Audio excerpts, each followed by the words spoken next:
Je sais, tu n'auras pas besoin de m'expliquer ce que tu vis, parce que moi aussi, je l'ai vécu.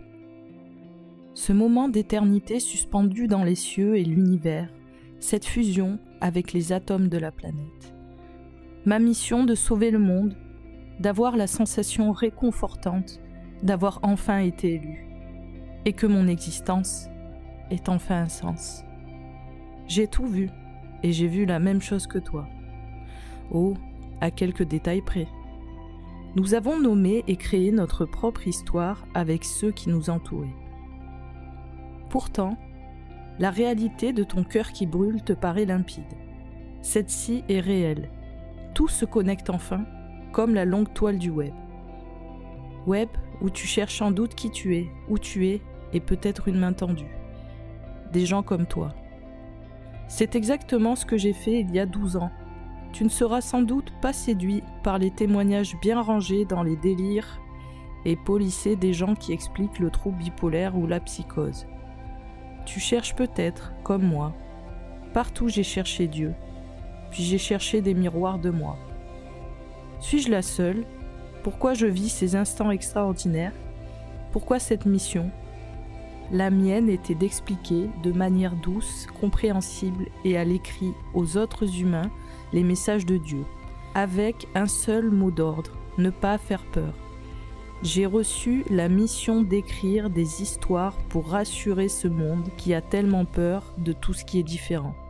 Accroche-toi à ce sentiment d'amour universel qui t'aidera à lutter contre ta propre peur. Parce que bon Dieu, ils vont te faire peur à t'accueillir comme un malfrat et en lui dire ton histoire.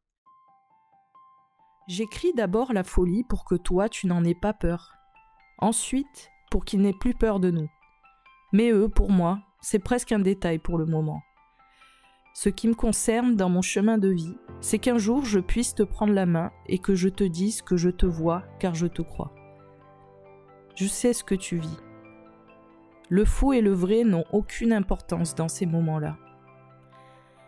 Ton discours a sa logique pour toi. Avec tes signes, ton histoire, tout se connecte parce que tes sensations sont décuplées et ton esprit hyper rapide. Tu vois l'autre côté du miroir. Si tu ne le penses plus ainsi, sois certain que ce passage restera à jamais gravé en toi. Les cœurs que j'ai rencontrés, me dévoilant leur propre mystère des phases mystiques, tapis précieusement dans leur esprit ou couchés sur le papier, je les ai soigneusement intégrés. J'ai vibré aussi fort à chaque fois, face à tant de pureté d'âme. Moi, j'ai été reçu différemment la première fois. J'étais sur une île paradisiaque, au travail. J'étais entouré de personnes croyantes et religieuses. C'étaient mes accompagnateurs, les religieux et les mystiques. Ils écoutaient mes discours avec attention. Personne n'avait peur. Chacun dans cette île avait la tâche de m'accompagner à la redescente la moins brutale possible. Et ils l'ont merveilleusement bien fait. Tu sais, je m'imagine souvent à l'hôpital psychiatrique pour t'accueillir, avec une bande de potes ultra sympas et bonnards. On rirait, on fumerait des clopes. Enfin, si tu fumes. Et on parlerait des étoiles pendant des heures. Sauf qu'à un moment, il faudra dormir, manger. Nous sommes humains et nous devons dormir et nous nourrir. Tu sais, j'ai déjà accueilli des personnes comme toi. J'ai compris cet attachement à ce qui nous entoure. Cet empressement de raconter le merveilleux, de le diffuser avec ton regard pur d'enfant béat. Comme cette Bible qu'on m'a mise entre les mains, pour que je comprenne, m'indiquant un verset qui avait du sens pour cette personne. J'avais déjà compris, pas besoin de m'expliquer. Point trop n'en faut que de vouloir l'expliquer sur l'instant. Je comprends où tu es, et ton discours est si clair pour moi, comme si je n'étais jamais partie de là-bas. Pourtant je suis ici, bien incarnée sur terre. J'aime bien dire que je peux te raconter ton histoire, car tu oublieras sans doute la tienne. Tu me la confieras avec tes rêves, tes projets, tes doutes, tes peines et tes peurs, et surtout la beauté du monde. Tu me demanderas peut-être, presque les larmes aux yeux, Pourquoi les humains se détruisent? Je sais juste que comme toi et moi, on l'a tous pensé. Peut-être faut-il des humains qui voient la beauté du monde pour l'expliquer aux autres?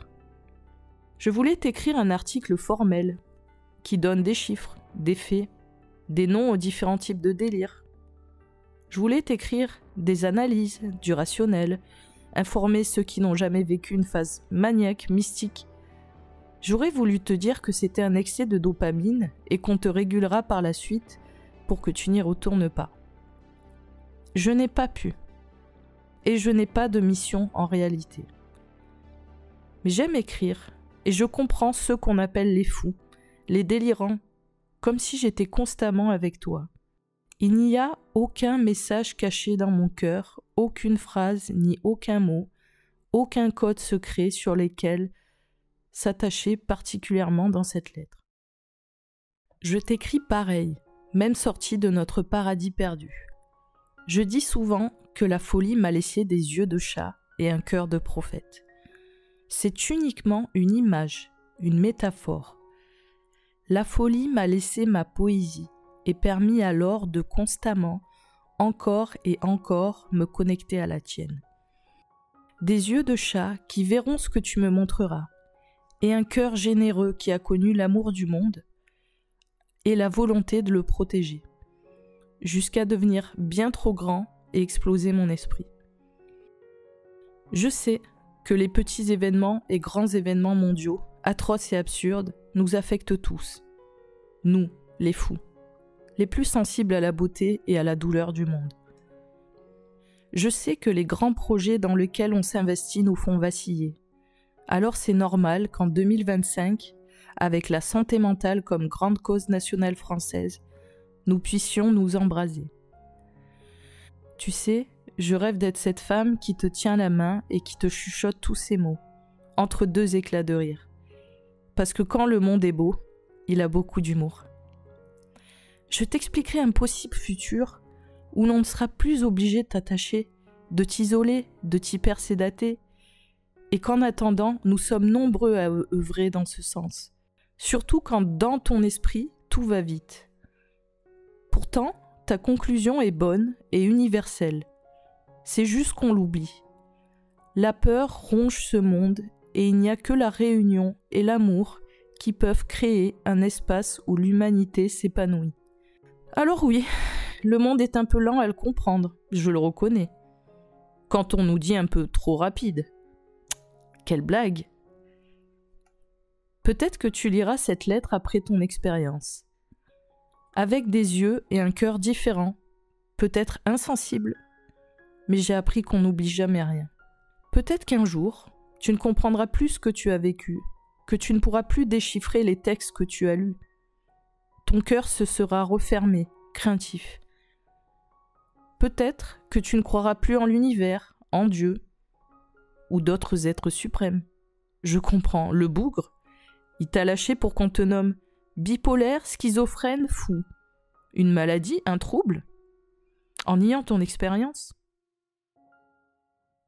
Tu sais, j'ai créé une vidéo qui s'appelle « Je suis une prophète » pour que quand tu te cherches sur YouTube, tu me trouves, tu nous trouves et surtout, tu te trouves. Peut-être que tu ne sais pas encore l'exprimer et que tu comprendras que nous sommes des millions à l'avoir vécu. J'ai choisi religieusement le discours, les musiques et les images, parce que j'ai souhaité nous représenter au mieux. Comme une balade qui nous emporte mais nous remet sur la rive, comme une vague se meurt sur le sable. Tu n'y trouveras que quelques conclusions floues, mais fortes. La nécessité de revenir de ce paradis, dans ton humanité, ton quotidien. Oui, je sais. Parfois il est fade, il est triste.